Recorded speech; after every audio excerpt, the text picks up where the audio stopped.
Assalamu alaikum to all the mu'mineen. We would like to congratulate everyone for the Eid al-Ghadeer, also known as Eid al-Akbar, the greatest Eid.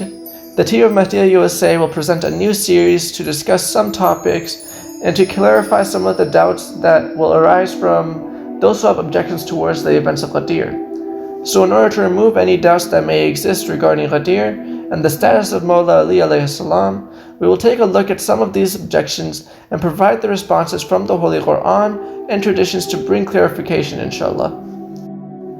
Now, the topic that we will be discussing today is regarding the location of the Sermon of Ghadeer, as in why did the Holy Prophet convey the wilayat of Amir al-Mu'mineen alayhi salam at Ghadeer Khum and not during Hajj in Mecca or Mina or Arafah? To look into this question, I have Brother Hassan with us today. Assalamu alaikum, Brother Hassan. Thank you for joining me today, and I hope you can please shed some light into this scenario. Wa alaikum salam wa rahmatullah. I'd just like to say Eid Mubarak to everyone listening in, and thank you for having me here today and giving me this opportunity. So inshallah, with the help of Allah subhanahu wa ta'ala and the Ahlul Bayt alayhim salam, we'll take a review into this subject and look at it from a few different ways. So first of all, we should consider history to see if the message of Ghadeer was mentioned before, because if it was mentioned before, then the argument that some people might not have heard it would be invalid. And number two, do the dynamics of Hajj allow everyone to gather in the same place at the same time so that the message can be delivered to them all together? And number three, was there wisdom behind choosing Ghadeer Khum as the site for this announcement? And number four, was the presence of more people ever a criteria for any announcement in Islam? And number five, for the companions who were present, did they raise any such concerns that we find in this question today?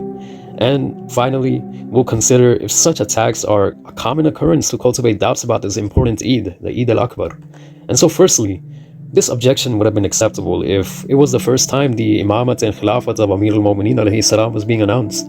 We find that actually right from the very beginning of his mission, the Holy Prophet sallallahu alayhi wa alayhi, he clearly declared that after him, his vicegerent, his successor, the Imam and Caliph would be Ali ibn Abi Talib alayhi salam. So, for example, we have a hadith of Yawm al-Dar, which is more commonly known as Da'watul Dhul Ashira, where the Holy Prophet sallallahu alayhi wa alayhi, he said, "Surely he is my brother, my vicegerent, my caliph among you, so listen to him and obey him."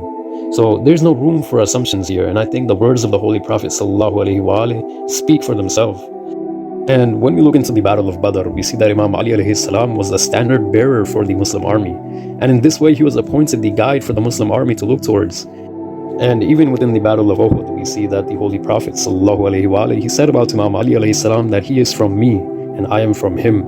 And in the hadith of Manzila, the Holy Prophet made it crystal clear when he said, "O Ali, you are to me as Harun was to Musa, except that there would be no prophet after me."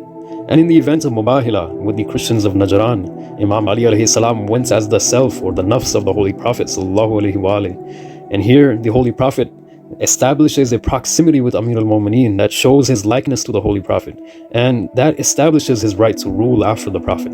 And these are just a few examples that we have named, and there's so many more examples of the times when the mastership of Amir al-Mu'mineen alayhi salam was announced, like Hadith al-Tayr and Hadith al-Thaqalain and the verse of Tathiran, along with others. And also it's worth considering that during Hajj, not everyone was present wherever the Holy Prophet was, and it's a common practice that people move in groups and some people arrive at different locations before or after others.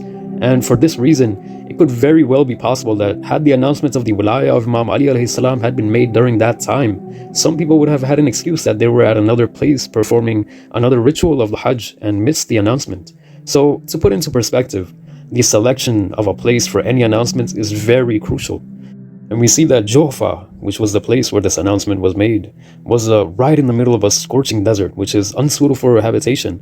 And the only respite was this pond, which is known as Ghadeer in Arabic, from where people would drink refreshing water. And selecting such a place for the announcement was actually breaking away from any routine announcement. And it makes it known that the message will not be forgotten.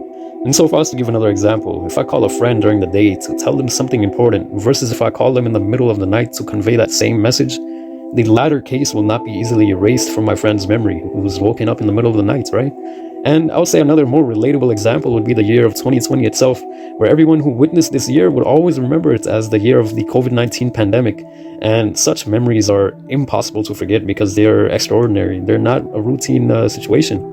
And so the announcement of Ghadeer Khum did exactly that with the Muslims. The lengthy sermon and the 3-day halt in the burning heats were anomalies that created an unforgettable atmosphere for those who were present, which ensured that whenever those people felt thirst due to the heat, they would remember that experience at Ghadeer Khum, and consequently the mastership of Imam Ali alayhi salam.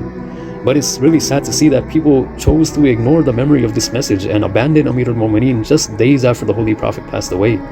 And we see the effects of it until today with the attempts at discrediting the position of Amir al-Mu'mineen alayhi salam.